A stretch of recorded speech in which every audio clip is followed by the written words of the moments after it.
Bom dia, amigos. Retomando o nosso momento de reflexão, Alimento para o Coração, gostaria de compartilhar com vocês no livro de Eclesiastes, capítulo 1, versos 1 a 11.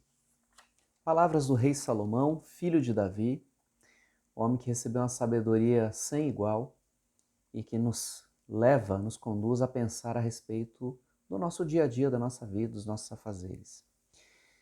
Gostaria de destacar um verso que diz assim: o que o homem ganha com todo o seu trabalho em que tanto se esforça debaixo do sol. Talvez pior do que não saber o que fazer seja não saber por que está fazendo algo. Qual a razão de fazer, qual é a razão de trabalhar, qual é a razão de existir. Porque aquele que não sabe ainda, cedo ou tarde, de um modo ou de outro, ele vai descobrir o que ele precisa fazer. Mas não saber a razão pela qual se deve fazer é mais frustrante ainda. Eu lembro que, quando eu era estudante, nas aulas de física, de matemática, de química, o professor ensinava lá no quadro e eu me perguntava: para que eu vou aprender isso? Qual a razão disso? Então eu passei bastante tempo, lógico, até terminar o colegial, tentando entender para que servia tudo aquilo.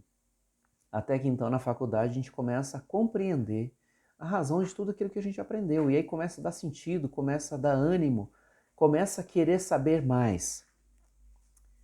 E é justamente esse ponto que Salomão toca.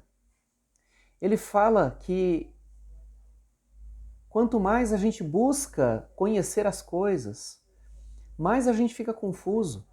Quando a gente olha com esses olhos, limitando a vida ao que a gente faz aqui, ao aqui e agora. Mas ele vai além disso, ele quer saber o porquê fazemos, qual a razão de trabalharmos, qual a razão de existirmos, de construirmos, de comprarmos, vendermos, qual é a razão dessas coisas.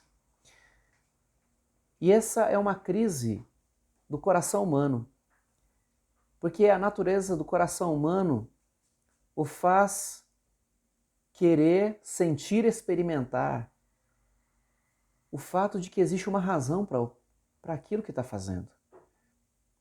Que há sentido, que aquilo que eu estou fazendo é útil, que tem um significado em todo o que eu faço, em toda a minha existência.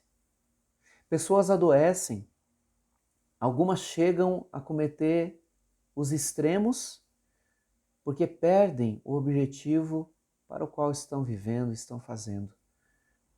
Pessoas e seus atos passam, como diz o verso 4, um dia aquilo que nós viemos a fazer, o nosso nome vai ser esquecido. Cada ciclo é igual ao outro, diz o verso 5. Versos 6 e 7 mostra que tudo na natureza é repetitivo. Verso 8, que nada parece ser suficiente para preencher o coração humano. E versos 9 a 11, porque tudo o que acontece hoje é apenas repetição do que já aconteceu. Não há nada novo debaixo do céu. A questão toda é que a gente espera encontrar uma satisfação permanente e limitada nas coisas limitadas dessa vida limitada. Resumir a vida no que se pode satisfazer, no que se pode experimentar aqui e agora, é correr atrás do vento.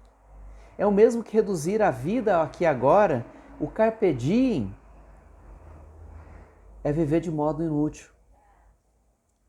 Como nós podemos, então, resolver essa questão? Sair desse ciclo de morte à prestação. Nós precisamos redefinir o foco da vida. Por que eu fui criado? Por que Deus me ama? Qual a razão dele vir até mim e oferecer a salvação em Cristo Jesus? Para que eu vivo? Para quem eu vivo? Qual é o final da minha carreira? O que é que me espera no final dessa carreira, dessa existência que Deus me permite ter? Em outras palavras, menos foco em mim, mais foco em Deus e no que Ele tem para mim. Que Deus te abençoe nessa semana. Que Deus abra sua mente e coração para compreender que a vida é muito mais do que o que nós podemos ver, tocar e sentir. Gostaria de orar com você nesse momento. Senhor Deus, muito obrigado, porque o Senhor nos dá uma oportunidade nova a cada dia de trabalhar, de ser útil, de abençoar pessoas, de fazer algo, a Deus, que acrescente não apenas a nossa história, mas a história de outros, a história de todos como um todo. Nos ajude, Senhor Jesus, a olhar com os teus olhos para a existência que o Senhor nos deu, para o trabalho, para os dons, para as habilidades, para a família, para os estudos.